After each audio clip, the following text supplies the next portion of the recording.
This is a tutorial on the cancellation of buyer representation, form COBR. This is the form that is used if you or the buyer wants to cancel this form, the BRBC, Buyer Representation Agreement.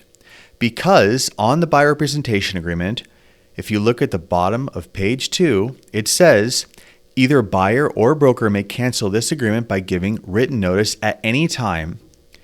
And this is the written notice. Well, the written notice could be an email, but this is the formal document that gets drafted. All right. And this is when you're going to fill it out, when someone wants out of a representation agreement.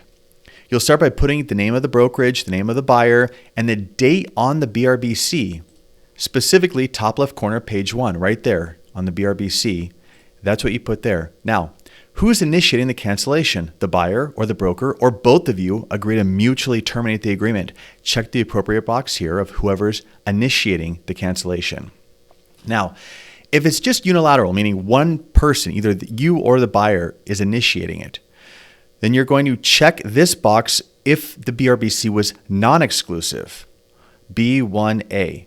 Non-exclusive, check this box. If it was an exclusive representation agreement, check this box, B1B. And you'll know this, well, you should know it because you filled this form out at one time, but right here, by default, it's non-exclusive. Now, if you check this box, then that's when you're checking this box B over here, if it's exclusive, okay? You can leave the rest alone. Then you go on to mutual cancellation. If this was a mutual cancellation, check this box here, although I think that'll be less commonly used. Now we get on to scope of cancellation.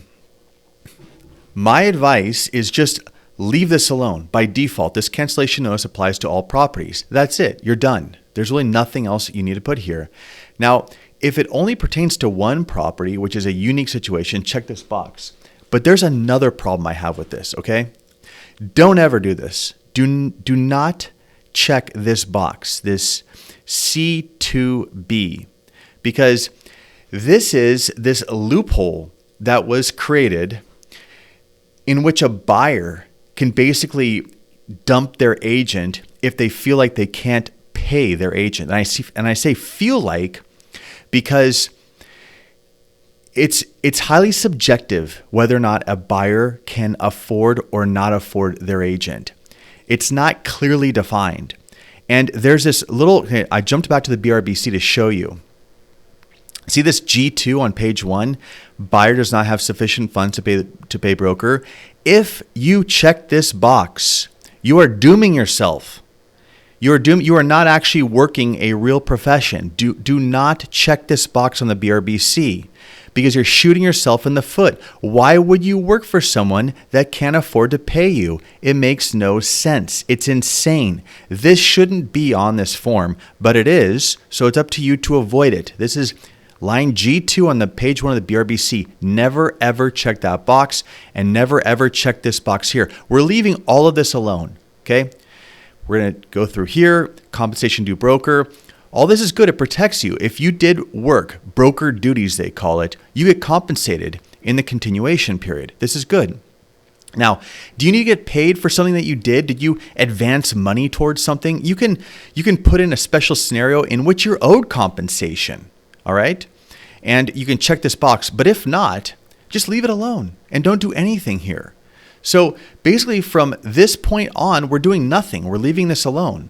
Now, if it's a mutual cancellation, both of you sign.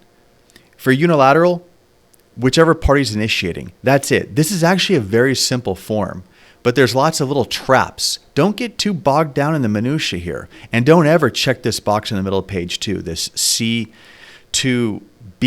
That's no good, okay?